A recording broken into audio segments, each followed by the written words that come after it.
Dengan komitmen yang kuat, insya Allah nanti akan memberikan kesembuhan yang jauh lebih cepat ya. Jadi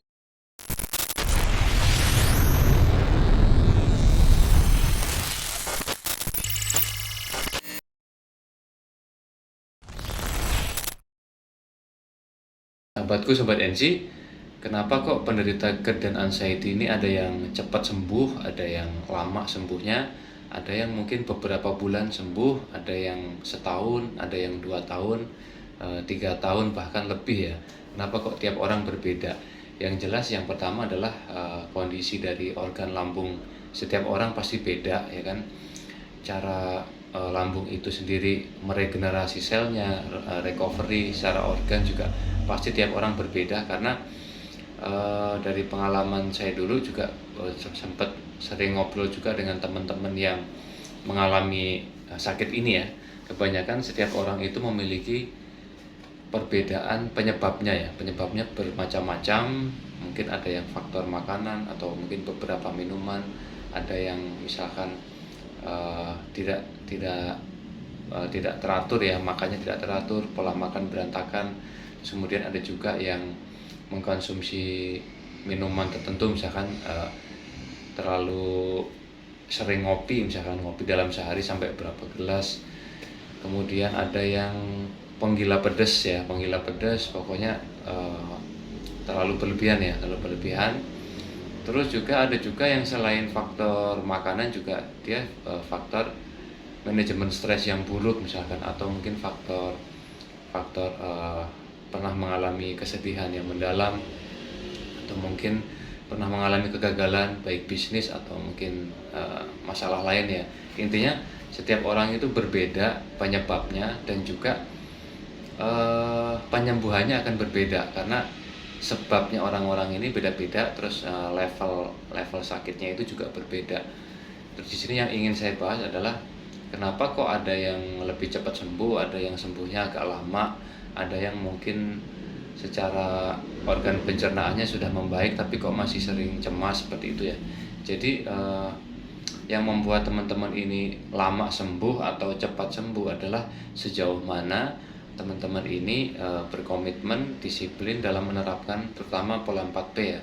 Jadi sejauh mana teman-teman ini menjaga pola makannya, pola pikirnya, terus kemudian pola sifat, pola hidup, pola istirahat, kemudian sejauh mana teman-teman ini bisa menanamkan rasa pasrah dalam diri kita ya. Sejauh mana teman-teman bisa berdamai dengan apa yang dirasakan, sejauh mana teman-teman bisa menerapkan tips-tips yang banyak saya share ya, kayak misalkan pernapasan diafragma, kemudian memperbanyak mendengarkan afirmasi positif, kemudian juga banyak mengucapkan kalimat positif lewat self talk seperti itu ya. Itu kalau teman-teman disiplin setiap hari menyusun jadwal yang teratur, jadwal makan, terus kemudian jadwal kapan kalian waktunya olahraga, jalan pagi, pernafasan, terus kemudian jam istirahat kalian dan lain sebagainya ya. Terus kemudian kalian juga mulai perbaiki cara kalian menghadapi masalah, kemudian cara kalian mengatur level stres kalian, terus kemudian beberapa sifat-sifat yang kurang baik kalian perbaiki. Dengan komitmen yang kuat, insya Allah nanti akan memberikan kesembuhan yang jauh lebih cepat ya. Jadi yang banyak tidak disadari teman-teman ini adalah faktor anxiety-nya ya. Jadi banyak sekali teman-teman yang sempat membaik terus menuju kesembuhan ternyata kambuh lagi hanya karena 1-2 masalah, atau mungkin istilahnya tidak memperbaiki caranya menyikapi satu permasalahan dalam pekerjaan atau mungkin dalam pergaulan ya, cara kalian mengatur perasaan kita atau mungkin mengelola pikiran bawah sadar kita, seperti itu ya. Jadi sebenarnya emang penyakit ini harus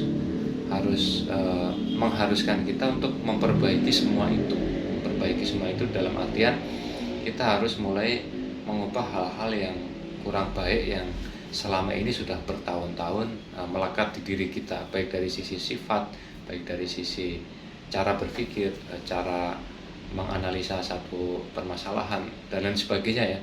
Kemudian atau bisa juga kita terlalu perfeksionis atau mungkin terlalu analitis dan lain sebagainya ya. Jadi kalian harus mulai temukan PR kalian apa yang harus diperbaiki, dan tidak hanya terkait pola makan, pola pikir ya, juga beberapa hal yang kurang baik kita mulai perbaiki. Kalau kalian nanti memiliki komitmen yang kuat, insya Allah sih pasti bisa ya, pasti bisa kita lewati.